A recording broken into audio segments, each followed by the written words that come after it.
Salford, Surrey, south of London, and during World War II, so I had a brother and a sister, and my father was a fighter pilot. He drove Spitfires over to bomb in Germany. But my mother and father split when I was about 8, so then I just had a mum after that.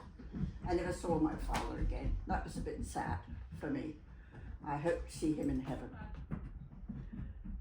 So that was how I grew up. But I have a brother and a sister. They both live in England, and I just happened to marry in America, and that's why I'm here.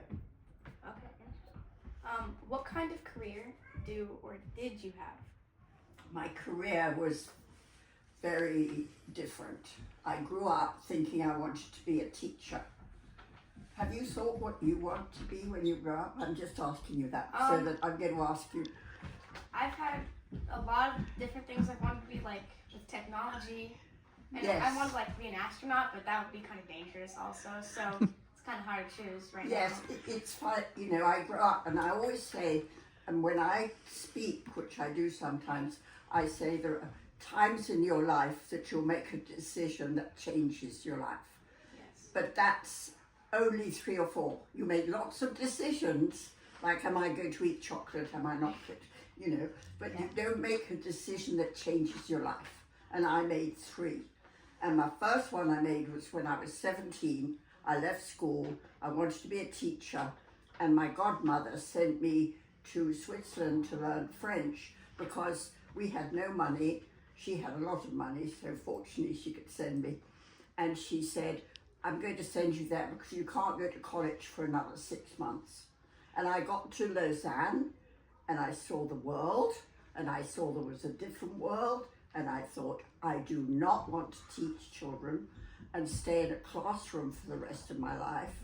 I want to see the world.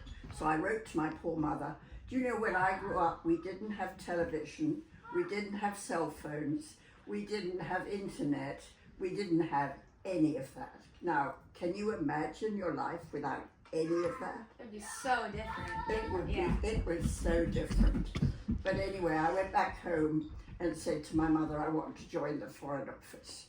And so I went for interviews, I failed some of them, and I gained some of them.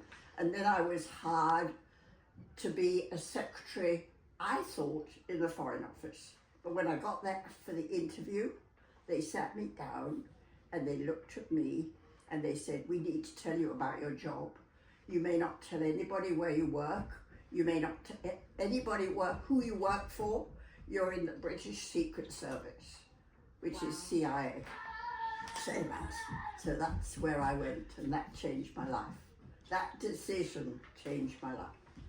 That's a big decision. Big decision. And it was wonderful. Make good when you make decisions. Make good ones. All right. Okay. Why do you come to church?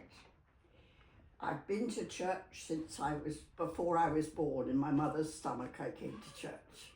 And I actually, most of my life has been based on, funnily enough, church. I met my husband, the first time he saw me was in church. He thought I was too young, so he took my friend out. But that's where I originally met him.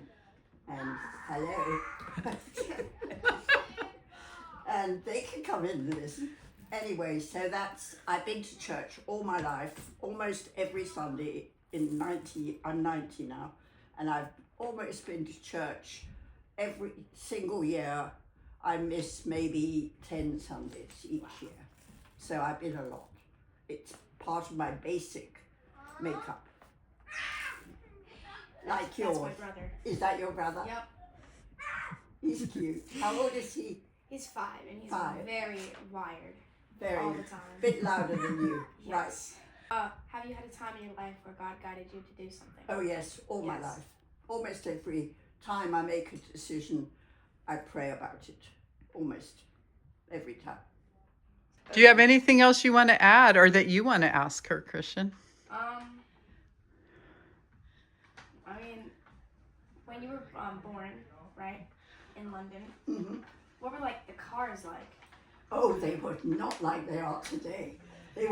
My mother had a Volkswagen, and it was stationed. But she didn't have a car because she divorced and she was broke. She had a motorbike, a autobike, and then she got a car later when her mother gave her a car. But I had to save up for my car, and when I was in the Secret Service, I was stationed in Germany, and I saved my money, and I knew that Volkswagen had a factory in Germany, and so I knew it was cheaper if I bought the car from the factory. I was 22, and I saved up for a year and a half. It took me nearly 2 years to save up in cash. I had it all in cash, and then I went and picked it up because that took $200 off or something, and I bought my first Volkswagen for £450 in I can't remember, but it was a long time ago. And that was my first car.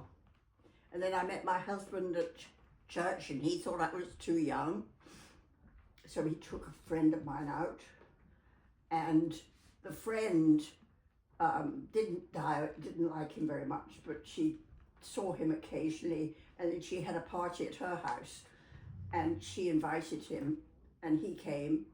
And I wasn't interested in marriage. My husband left, my father left. I thought, I'm just going to have a career.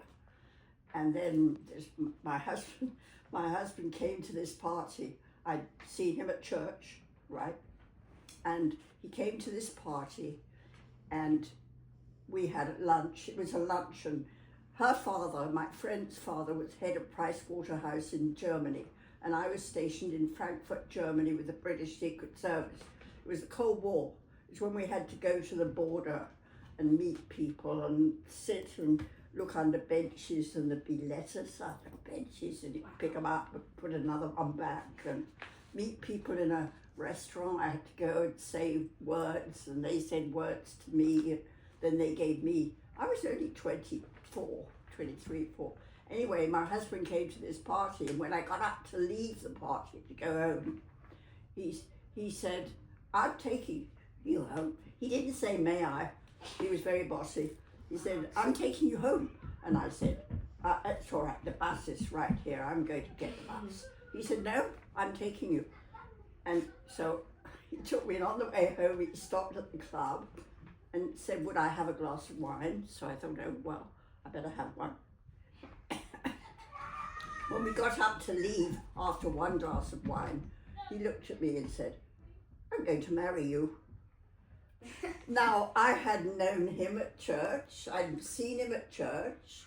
I had spent the day with him at that luncheon. That's all I'd ever seen him. Wow. And I said, look, I appreciate it. I don't know you. I'm not interested in getting married. I'm about to go to Bangkok. So thank you for the compliment. But he took me home, so he knew where I lived. And every single night, he was sitting on the stairs waiting for me to get home. Wow. And we were married a year later, 9 months later. Took a while. To convince me and him, because wow. He dropped me and I dropped him. Okay, so, well, that's all the questions. That's all the questions.